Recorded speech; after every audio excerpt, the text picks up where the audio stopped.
বন্ধুরা, আমি আগে বলেছি যে আল্লাহ আমাদের আশরাফুল মাখলুকাত করে সৃষ্টি করেছেন। তাহলে আমাদের পরিচয়টা কি? আমরা কারা? তো মানুষ, এটাই আমাদের পরিচয়। মানুষের পরিচয়টা আমার কি? শেষ সেরা, সৃষ্টির সেরা। কিন্তু মানুষের শক্তি কি হাতির চেয়ে বেশি? হাঙর, তিমি, তারা কি মানুষের চেয়ে বড় না ছোট? বড়। বাঘ, সিংহ, তারপর মানুষকে কি করা হয়েছে? সৃষ্টির সেরা জীব হিসাবে আখ্যা দেওয়া হয়েছে। কেন? পল্লিক থেকে শুধু একটি কারণ, সেটি হচ্ছে মানুষকে কি দেওয়া হয়েছে? বিবেক দেওয়া হয়েছে। মানুষের হেড অফিসটা করা হয়েছে অত্যন্ত সার, যে পশু সবকিছু খাবে, মানুষ সবকিছু খাবে না। মানুষ ভালো ভালো বেছে খাবে। পশু যখন তার যৌন তাড়নায় যেখানে সেখানে সে প্রয়োগ করবে, মানুষটা করতে পারে না, সিস্টেম করে দেওয়া হয়েছে। আমরা যদি এগুলো মেনে চলতে পারি তাহলে সত্যিকার অর্থে আমরা মানুষ বলতে পারবো। আচ্ছা, দুনিয়ার সফলতার পাশাপাশি দুনিয়ার সফলতার জন্য আমরা বিভিন্ন স্যারকে ফলো করি।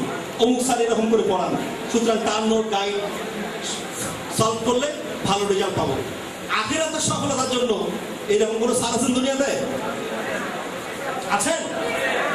একজন, তিনি হচ্ছেন আমাদের প্রিয় রাসূল হযরত মুহাম্মদ সাল্লাল্লাহু আলাইহি সাল্লাম, সকল মানুষের টিচার।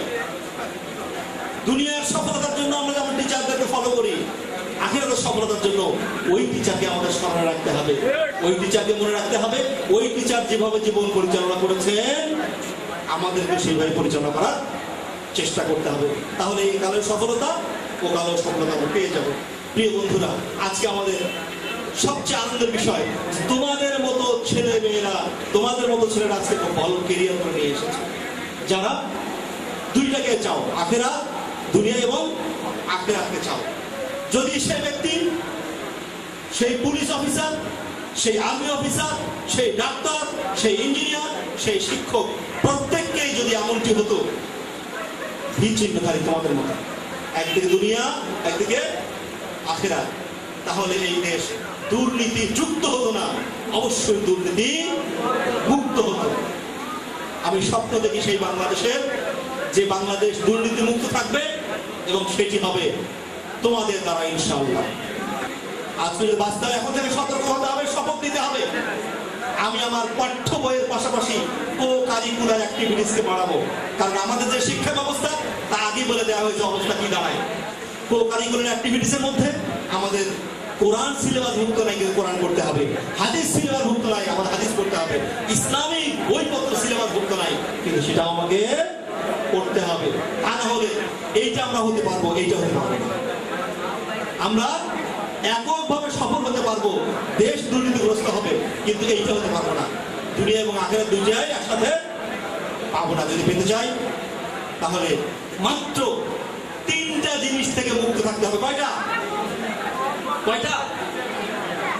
কয়টা জিনিস? তিনটা। আমি এই কথা বলে আমার শেষ করছি। আমি মাঝে মধ্যে এই কথাটা বলি, আমাদের বগুড়ায় কালীপল্লী আছে না? ক্যামেরা তোমরা দেখছো? কালীপল্লী দেখলে আমি ইচ্ছা গাছ না, তবে কিন্তু এখন ভেঙে দিচ্ছে বলা, কনস্ট্রাকশন করছে না। তো ওখানে তিনটা বানরের স্ট্যাচু ছিল। একটা বানরের স্ট্যাচু ছিল চোখ বন্ধ করা, নিচে ক্যাপশন দেওয়া আছে খারাপ কিছু দেখবো না। আর একটা বানরের কান বন্ধ করা, নিচে ক্যাপশন দেওয়া ছিল খারাপ কিছু শুনবো না। আর একটা ছিল মুখ বন্ধ করা, নিচে ক্যাপশন দেওয়া ছিল খারাপ কিছু বলবো না। আমি অন্তত তোমাদের কাছে এই তিনটা প্রতিশ্রুতি চাই, খারাপ কিছু দেখবো না, খারাপ কিছু শুনবো না, খারাপ কিছু বলবো না। আমি সেই স্ট্যাচুর মতো তোমাদেরকে দেখিয়ে দিয়ে তোমরা একটু আমার সাথে উচ্চারণ করবে, খারাপ কিছু। বাকিরা দেখবে, যারা বলেন তারা মধ্যে দেখবে নাকি? খারাপ কিছু জোরে, খারাপ কিছু, খারাপ কিছু, খারাপ কিছু, খারাপ কিছু, খারাপ কিছু, খারাপ কিছু। ইনশাআল্লাহ যদি খারাপ কিছু না দেখি, খারাপ কিছু না শুনি, খারাপ কিছু না বলি, আমি হব এরকম না এরকম। এবং আমার দ্বারাই, তোমাদের দ্বারাই বাংলাদেশ দুর্নীতি মুক্ত হয়ে বিশ্ব মানচিত্রে একটি সাফল্য শীর্ষ সোনার বাংলাদেশ হিসেবে প্রতিষ্ঠিত হবে ইনশাআল্লাহ।